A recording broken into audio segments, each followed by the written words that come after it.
کی ادا کی ہے، اللہ پاک اس کا بھی جنت کے اندر محل بنائے. اور 5ویں نمبر کے اوپر رسول اللہ صلی اللہ علیہ وآلہ وسلم نے فرمایا لوگ نماز پڑھنے کے لیے آتے ہیں، اذان ہوتی ہے، مسجد کے اندر آتے ہیں نماز پڑھنے کے لیے. فرمایا من سد فرجۃ رفع اللہ بها درجہ وبنی له بیتا فی الجنہ. جب اذان ہوتی ہے آپ نماز کے لیے آتے ہیں، نماز کھڑی ہوتی ہے، نبی اسلام فرماتے ہیں من سد فرجۃ، جس نے خلا کو پر کیا، جس نے سب کو ملایا ہے. عجیب ترین حالت ہوتی ہے، نماز کھڑی ہوتی ہے، سب کے اندر خلا بہت زیادہ ہوتا ہے، کسی کا پاؤں ایسے ہے، کسی کا ایسے ہے، کسی کا کدھر کو جا رہا ہے، کسی نے درمیان میں فاصلہ چھوڑا ہوا ہے. ہم رسول اللہ صلی اللہ علیہ وآلہ وسلم کی اقتداء کرنے والے ہیں، پیروی کرنے والے ہیں. آقا علیہ السلام نے فرمایا، صحیح مسلم کی روایت ہے، نہ تصبن صفوفکم او لیخالفن اللہ بین وجوہکم. ایسے اپنی صفیں بنایا کرو جیسے فرشتے بناتے ہیں، ایسی اپنی صفیں نہیں بناؤ گے، صفوں کا خلا اس کو پر نہیں کرو گے، اللہ تعالیٰ تمہارے درمیان پھوٹ پیدا کر دے، اختلافات ڈال دے، لڑائی جھگڑے پیدا ہو جائیں. اللہ تعالیٰ چاہتے ہیں کوئی امیر ہے، کوئی غریب ہے، کوئی کالا ہے، کوئی گورا ہے، سارے کے سارے میرے سامنے جب کھڑے ہو ایک صف کے اندر پاؤں کے ساتھ پاؤں ملاؤ. میرے عزیز بھائیو، آج اس چیز کو اتنی اہمیت دی نہیں جاتی. آتے ہیں نماز پڑھنے کے لیے، کوئی کدھر کھڑا ہے، کوئی کدھر کھڑا ہے، آدھے فٹ کا فاصلہ ہے، کتنے انچ کا فاصلہ ہے، کسی ایک حدیث کی کتاب کے اندر ایسا موجود نہیں. ایک عام روٹین کی بات. ہم جب بھی نماز پڑھتے ہیں ہماری صفوں کے اندر خلا بہت زیادہ ہوتا ہے، اور جب نماز پڑھتے ہیں دائیں جانب بائیں جانب ویسے ہی خلا بچ جاتا ہے. رسول اللہ صلی اللہ علیہ وآلہ وسلم فرماتے ہیں، سنن ابن ماجہ کی روایت ہے، صف کے درمیان جو خلا باقی رہ جاتا ہے، فرمایا شیطان بکری کے بچے کی طرح آتا ہے، گھس جاتا ہے اور انسان کی نماز کو خراب کرتا ہے. میری ہر نماز کے اندر اگر یہی حالت ہوئی تو میری نمازیں کتنی خراب اور کتنی درست. قیامت کا دن پہلا سوال میری عبادت کا، نماز کا ہے تو کیا یہ درست ہوگی یا غلط ہوگی؟ میرے عزیز بھائیو، یہ اتنا عظیم عمل ہے، اس کے بارے میں فرمایا من سد فرجۃ، جس نے خلا کو پر کیا ہے، رفع لہ درجہ، رفع اللہ بہا درجہ، اللہ پاک اس کا درجہ بھی بلند کریں گے. وبنی لہ بیتا فی الجنہ، اور جنت میں اللہ تعالیٰ اس کے لیے محل بھی تعمیر کرے. عمر فاروق رضی اللہ تعالیٰ عنہ موطا امام مالک کے اندر ہے کہ اس وقت تک نماز نہیں کھڑی کیا کرتے تھے جب تک صفیں درست نہیں ہو جایا کرتی. امیر المؤمنین نے اپنے ہاتھ کے اندر کوڑا پکڑا ہوا آتا تھا اور لوگوں کی صفیں سیدھی کیا کرتے تھے، لوگوں کی صفوں کو سیدھا کیا کرتے. پہلی صف، اور پھر ڈیوٹیاں لگائی ہوئی تھی صحابہ کرام کی کہ آپ پیچھے جا کر دیکھیں کیا لوگوں نے صفیں درست فرما لی ہیں. جب صفیں درست ہو جاتی تب امیر المؤمنین نماز کھڑی کیا کرتے تھے. آج کسی کو دوسری مرتبہ کہہ دیا جائے نا، آپ پاؤں کے ساتھ پاؤں ملا لیں، کندھے کے ساتھ کندھا ملا لیں، عجیب نظروں سے دیکھیں گے، آپ مجھے کیا کہہ رہے ہیں، کیسی بات کر رہے ہیں، اللہ کی عبادت کرنے کے لیے آئے ہیں، آپ بھی کریں میں بھی کر رہا ہوں. میرے دین بھائیو، نہیں، اپنے اپنے طریقے کار نہیں. اللہ کے رسول علیہ السلام نے جو بتلایا ہے، جیسے بتایا ہے، وہی نجات کا ذریعہ ہے. یہ ایک ایسا عمل ہے، نبی علیہ السلام نے اس کے بارے میں پیشن گوئی کر دی ہے، بتا دیا ہے، رہنمائی فرما دی ہے، اپنی امت کے لیے آسانی پیدا کر دی ہے کہ آپ یہ عمل بھی اختیار کرو گے تو اللہ تعالیٰ تمہیں جنت کے اندر محل عطا کرے گا. 6 نمبر کے اوپر رسول اللہ صلی اللہ علیہ وآلہ وسلم نے صحابہ کے سوال کرنے کے اوپر فرمایا، میرے صحابہ اللہ تعالیٰ یہ محلات کن کو دیں گے؟ فرمایا جو صحیح مسلم کے اندر بھی اس روایت کی تصدیق ہے، فرمایا جو 10 مرتبہ سورہ اخلاص کو پڑھتے ہیں، 10 مرتبہ سورہ اخلاص کو پڑھتے ہیں. آج معاشرے کے اندر ایسے بھی لوگ ہیں جن کو آپ پوچھیں گے نا سورہ اخلاص کسے کہتے ہیں، وہ الحمدللہ رب العالمین کو سمجھتے ہیں یہ سورہ اخلاص. فاتحہ، اخلاص، فلق والناس عام مشہور 4 صورتیں ہیں، ہمیں ان کی پہچان ہی نہیں. جو 10 مرتبہ سورہ فاتحہ پڑھتا ہے، بن اللہ لہو بیتا فی الجنہ، نبی علیہ السلام فرماتے ہیں بن اللہ لہو قصرا فی الجنہ، اللہ پاک اس کے لیے جنت کے اندر محل تعمیر کرتے ہیں. جو 10 مرتبہ سورہ اخلاص کو پڑھتا ہے. رسول اللہ صلی اللہ علیہ وآلہ وسلم سے صحابہ کرام رضوان اللہ علیہ مجمعین نے شکایت کی کہ اللہ کے رسول یہ جو آپ نے صحابی ہم پر مقرر کیے ہیں نماز پڑھانے کے لیے، یہ ہر رکعت کے اندر سورہ فاتحہ کے بعد کوئی اور سورت پڑھتے ہیں اور اس کے بعد پھر یہ سورہ اخلاص پڑھتے ہیں، ہر رکعت کے اندر سورہ اخلاص قل هو اللہ احد پڑھتے ہیں۔ نبی علیہ السلام سے شکایت ہوئی ہے، آپ نے صحابی سے سوال کیا ہے میرے صحابی ایسے کیوں کرتے ہو؟ تو صحابی نے کہا اللہ کے رسول مجھے اس سورت سے بہت زیادہ محبت ہے۔ فرمایا اگر تمہیں اس سے محبت ہے تو اللہ کی ذات کو تم سے محبت ہے، آج مجھے اس سے کتنی محبت ہے، میں دن کے اندر صبح شام کے اندر اسے کتنی مرتبہ پڑھتا ہوں، بس نمازوں کے اندر پڑھ لیتے ہیں وہ بھی اس لیے کیونکہ جو بڑی صورتیں وہ آتی نہیں ہیں، آتی یہی ہے پڑھنی اسی لیے۔ میرے عزیز بھائیوں ان چیزوں کی فضیلت بہت زیادہ ہے، جیسے دنیا کو سیکھنا، دنیا کے معاملات کو سیکھنا اور اپنے کاروبار کو چلانا ہم لوگ سمجھتے ہیں بہت ضروری ہے، ایسے دین کو سیکھنا اور دین پر عمل کرنا بہت زیادہ ضروری ہے۔ یہ چھوٹی چھوٹی کوششیں ہیں، کاوشیں ہیں، انسان کا عقیدہ درست ہو، انسان کا عقیدہ درست ہو، اللہ پر یقین ہو، اعتماد ہو، انبیاء علیہ السلام پر ان کی رسالت کو تسلیم کیا ہو، یہ چھوٹے چھوٹے اعمال کو اختیار کیا ہو، اللہ تعالیٰ جنت کے اندر محلات عطا کر دیتے ہیں۔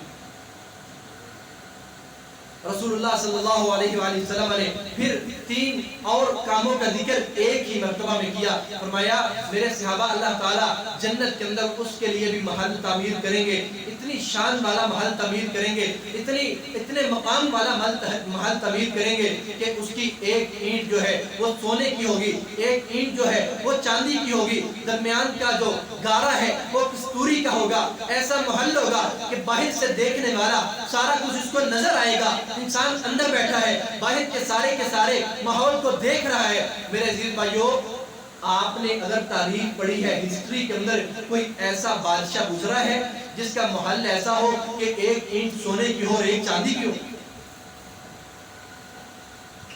بڑے بڑے بادشاہ دنیا کے اندر آئے ہیں اور دنیا کے اندر 4 بادشاہوں نے پوری دنیا پر حکومت کی ہے، جن کو اللہ پاک نے حکومت عطا کی تھی، 2 مسلمان تھے اور 2 کافر۔ کیا ہم نے کبھی کسی کے بارے میں سنے کہ کسی کا ایسا محل ہو؟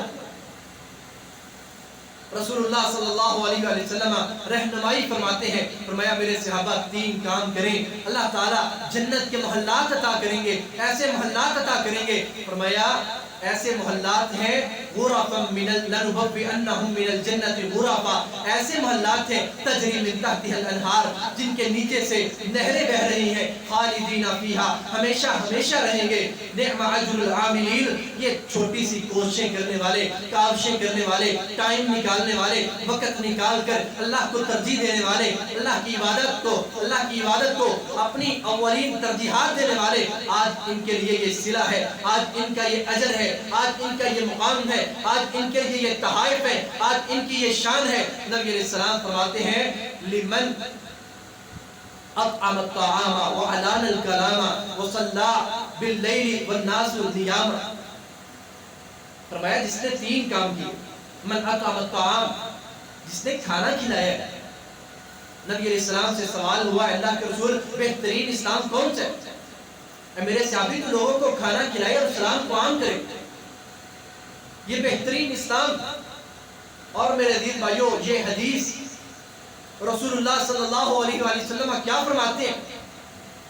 جنت کے 8 دروازے ہیں، کسی کا نام باب الصلاۃ ہے، کسی کا نام باب الجہاد ہے، کسی کا نام باب الزکوٰۃ ہے، کسی کا نام باب الصوم ہے۔ نبی علیہ السلام فرماتے ہیں من اطعم مؤمنا ادخلہ اللہ الجنہ بابا من ابواب الجنت، فرمایا جس نے کسی اللہ کے مومن بندے کو کھانا کھلایا ہے، اللہ پاک اس کو جنت کے ایسے دروازے سے داخل کریں گے لا يدخلہ الا من اطعم مؤمنا، اللہ پاک اس دروازے سے کسی اور کو داخل نہیں کریں گے، صرف اس کو داخل کریں گے جس نے کسی مومن بندے کو کھانا کھلایا ہو۔ جنت کا ایک دروازہ اللہ تعالیٰ اس دروازے سے اس کو جنت میں داخل کریں گے جس نے مومن بندے کو کھانا کھلایا ہے۔ میرے عزیز بھائیو، آج کل ہم کیا کرتے ہیں، اگر ہمیں کوئی بھائی بلاتا ہے آئیں آپ کے لیے دعوت ہے کھانا کھائیں، یا آپ کسی کے پاس جاتے ہیں تو کھانا کھانے کے بعد کیا کرتے ہیں؟ چھوٹی سی محنت ہم نہیں کر سکتے. رسول اللہ صلی اللہ علیہ وسلم کی مبارک سنت ہے، آپ نے جس سے کھانا کھایا اس کو دعا دیں. اور یہ کھانا کھلانا اتنا عظیم عمل ہے. دعا کیا دی جاتی ہے کھانا کھلانے والے کو؟ اللہم بارک لہم فیما رزقتہم، اے اللہ جو تو نے ان کو رزق عطا کیا ہے تو اس میں برکت عطا کر. میرے عزیز بھائیو، جو اخلاص کے ساتھ رب سے مانگا جاتا ہے اللہ تعالیٰ تو اس کو راضی نہیں کرتے. آپ نے جس کو کھانا کھلایا ہے وہ اخلاص کے ساتھ دعا مانگ رہے ہیں، اللہم بارک لہم فیما رزقتہم، اے اللہ جو تو نے ان کو رزق عطا کیا ہے اس میں برکت عطا فرما، واغفر لہم، اے اللہ ان کو معاف فرما، وارحمہم، اے اللہ ان کی حالت پر رحم فرما. اور دوسری دعا ہے افطر عندکم الصائمون، اللہ کے بندوں کو کھانا کھلانے والے. دعا کیا دی جا رہی ہے؟ افطر عندکم الصائمون، تمہارے ہاں روزے دار جو ہے وہ افطاری کریں. اگر ہم عام معنوں کے اندر اس دعا کو لیں تو ہم سمجھیں یہ مجھے کیا دعا دے رہے ہو کہ ایک آپ نے میرے گھر سے کھانا کھایا اور ایک ایسی دعا دے رہے ہو کہ اور لوگ آئیں اور میرے گھر سے کھانا کھائیں. فرمایا افطر عندکم الصائمون، دعا دی جاتی ہے کہ تمہارے گھر سے جن لوگوں نے روزہ رکھا ہے وہ آ کر کھانا کھائیں، افطاری کریں. آپ ان کو کھانا کھلا رہے ہیں مگر اجر کیا ملے گا؟ آپ کو دعا دی جا رہی ہے، اس کا اجر کیا ملے گا؟ نبی اسلام نے فرمایا جس نے روزے دار کا روزہ افطار کروایا ہے، جتنا روزہ رکھنے کا اجر ہے اتنا روزہ کھلوانے والے کو اجر ملتا ہے. روزہ افطار کروانے والے کو اتنا اجر ہے. اور دعا کیا دی جا رہی ہے؟ افطر عندکم الصائمون، روزے دار جو ہیں وہ تمہارے ہاں آ کر افطاری کریں. وَأَكَلَ طَعَامُكُمُ الْأَبْرَارُ، اور تمہارا کھانا نیک لوگ کھائیں. وَصَلَّتْ عَلَيْكُمُ الْمَلَائِكَةُ، اللہ کی نورانی مخلوق جو ہے، فرشتے جو ہیں تمہارے لیے رحمت کی دعائیں کرتے رہیں. تو میرے عزیز بھائیو، یہ کسی کو کھانا کھلانا بہت زیادہ عظیم عمل ہے. اگر آپ اپنے کسی بھائی کی دعوت پر جاتے ہیں، اس کا جواب دیتے ہیں، آپ اس کے پاس سے کھانا کھاتے ہیں، اس کو مصنون دعائیں دیا کریں.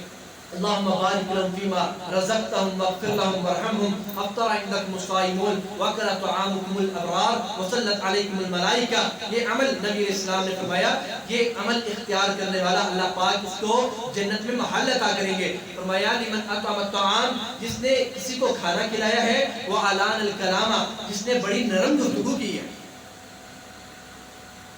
میرے عزیز بھائیو، آج کل معاشرے کے اندر گالی گلوچ گفتگو کے آغاز کا رواج بن چکا ہے. کسی کو بلانا ہے گالی دے کر، کسی کے ساتھ بات کرنی ہے گالی نکال دینی ہے. جب بات پہ ہم گالی نکالیں گے تو برکت کہاں سے آئے گی؟ حسن اخلاق کہاں سے آئے گی؟ نبی علیہ السلام نے فرمایا انسان تہجدوں کے ساتھ، قرآن کی تلاوت کے ساتھ اتنا اجر نہیں پاتا، روزے کے ساتھ اتنا اجر نہیں پاتا جتنا حسن اخلاق کے ساتھ پا لیتا ہے. جب بھی بات کریں گے گالی دیں گے، جب بھی بات کریں گے غیبت کریں گے، جب بھی بات کریں گے جھوٹ بولیں گے، جب بھی بات کریں گے ایسی بات کریں گے جس کا کوئی مقصد ہی نہیں. اللہ جنت میں محلات کن کو عطا کریں گے؟ کھانا کھلانے والے، وَعَلَانَ الْكَلَامَ، نرم گفتگو کرنے والے، احسن انداز سے گفتگو کرنے والے. کوئی بھائی ہے، اس نے مشورہ طلب کیا ہے، پریشان ہے، اس کو کہہ دینا یہ تو کام ہو ہی نہیں سکتا، ایسے ہے ویسے، اس کو اور پریشان کر دینا. نہیں میرے عزیز بھائیو، وَعَلَانَ الْكَلَامَ، احسن انداز سے بات کریں، احسن انداز سے اس کو سمجھائیں. اگر کہ آپ کا نقصان ہے ٹھیک ہے، بہتر ہو جائے گا. زندگی کے اندر اتار چڑھاؤ آتا رہتا ہے. اللہ پاک نے قرآن میں فرمایا ہے وَتِلْكَ الْأَيَّامُ نُدَاوِلُهَا بَيْنَ النَّاسِ، دنوں کو ہم لوگوں کے درمیان بدلتے رہتے ہیں، کبھی اچھے آ جاتے ہیں، کبھی برے آ جاتے ہیں. حالات کبھی اچھے ہو جاتے ہیں، کبھی برے آ جاتے ہیں، کبھی تنگ دستی آ جاتی ہے، کبھی فراخی آ جاتی ہے. میرے بھائی آپ نے پریشان نہیں ہونا. وَعَلَانَ الْكَلَامِ، نرم گفتگو کرنے والے. اور میرے عزیز بھائیو، وَصَلَّى بِاللَّيْلِ وَالنَّاسُ نِيَامًا، لوگ رات کو سوئے ہوئے ہوں اس وقت نماز پڑھنا. اللہ تعالیٰ سے دعا کرنی چاہیے. اللہ